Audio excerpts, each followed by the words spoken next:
Mheshimiwa Mwenyekiti wa Board. Ni kweli kwamba tumeingia katika makubaliano na wenzetu wa Mainstream Group pamoja na Nexus Pesa.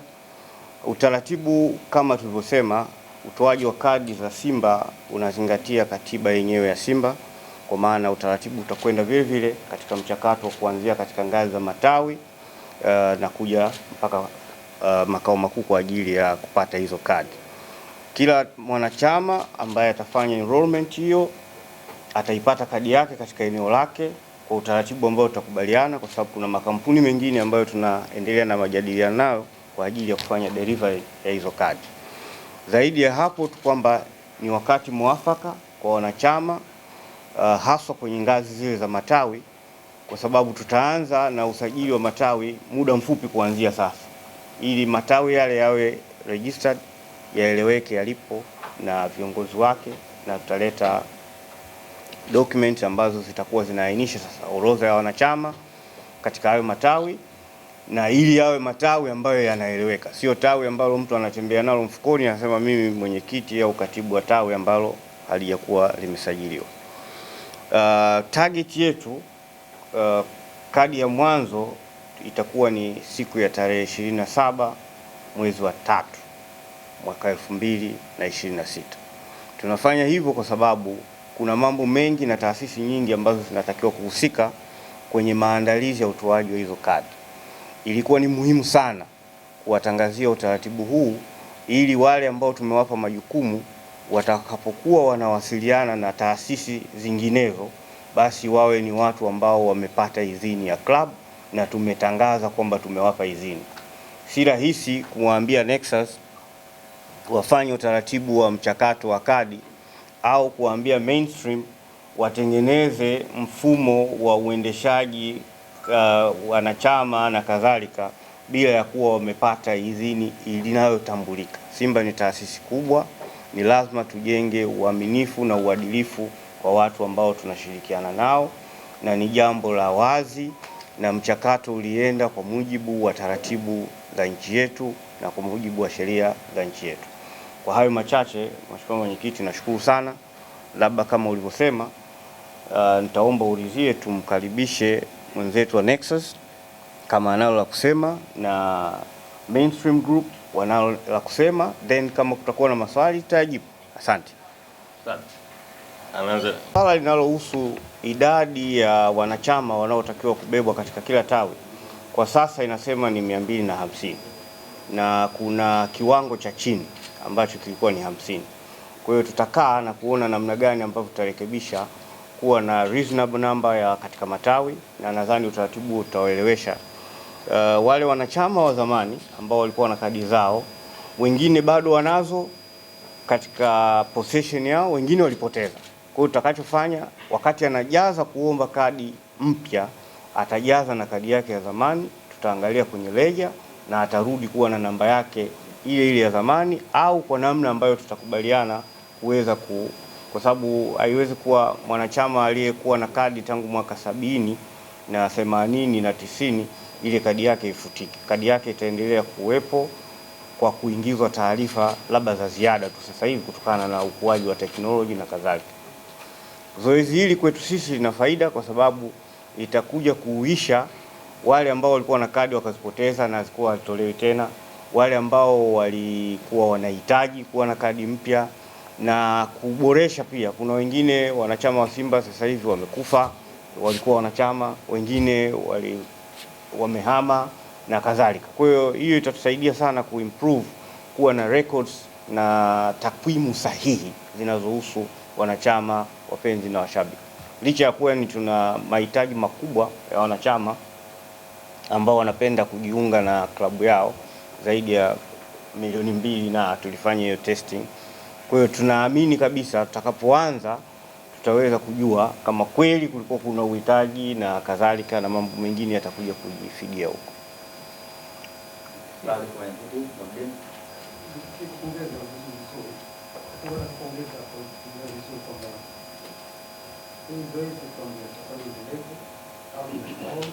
Lakini vile vile kuna wale watu wengine ambao wanataka hawajakidhi vile kwa wanachama na Simba wakawa na mashabiki. na hao mnafikiria wanaweza kupatikana? Sijaelewa mantiki ya swali lako la pili, lakini zoezi la utoaji kadi ni zoezi endelevu, kwa sababu Simba ni taasisi inayoishi. Kwa hiyo taasisi inayoishi inaendelea kufanya kazi zake siku hadi siku.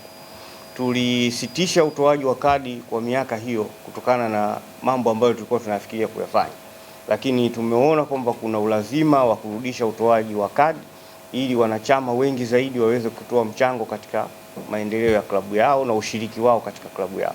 Kwa hiyo haiwezi kuwa ni jambo ambalo litaenda kwa muda, hapana. Hilo linakwenda tena for life.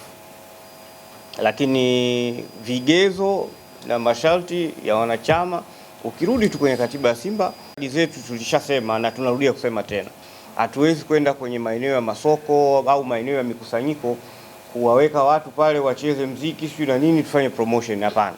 Kadi zetu sisi zitafuata utaratibu unaotakikana. Mwanachama ataomba kupitia kwenye tawi lake la karibu. Kutakuwa na aina tofauti za matawi. Kwa mfano, tunayo request ya wanachama ambao wako Uingereza, wako Japani, wako Uholanzi.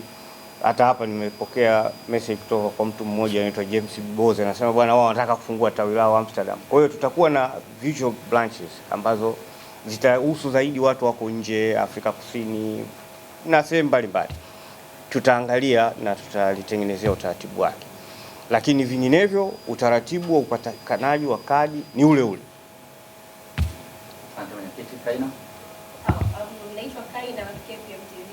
Mwenyekiti, umezungumzia kitu ambacho pengine hata mimi niliwahi kukutana nacho kwa baadhi ya wanachama na wapenzi wa Simba kupitia malalamiko ya kadi ambazo walikuwa nazo. Wengi wao walikuwa na kadi ambazo wamekata kwa muda mrefu zaidi na wapo nazo, hawajui pengine process ama mfumo mpya ambao wanaweza kuendelea nazo, hawajui. Hiyo ni kwanza, uhai wa mwanachama wa Simba unategemea na yeye kucomply na yale masharti ya wanachama, ambayo mojawapo ni kulipa ada. Haijawahi kutokea wakati kwamba kadi ikawa na expiration, kwamba hii itakuwa valid mpaka tarehe fulani, hapana.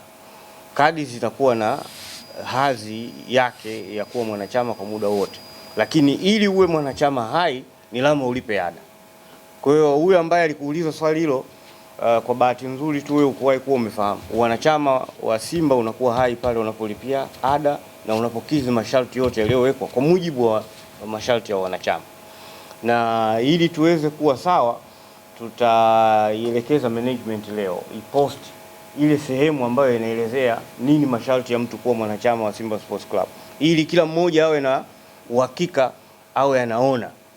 Kuna wengi ndio wanaweza wakawa wana kadi, lakini kuna wengi hapa wanapiga porojo tu, hata hiyo kadi hawajawahi kusikia ikoje. Asante. Mwingine? Napenda kujua kwamba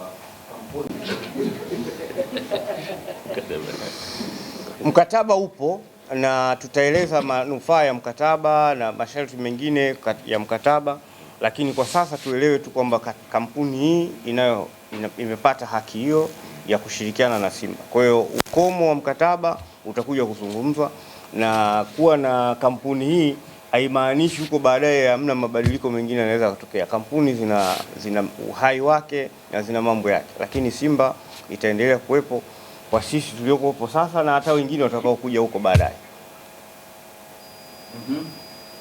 Kitu kinachosubiriwa hapa ni bei ya kadi na madaraja ya kadi.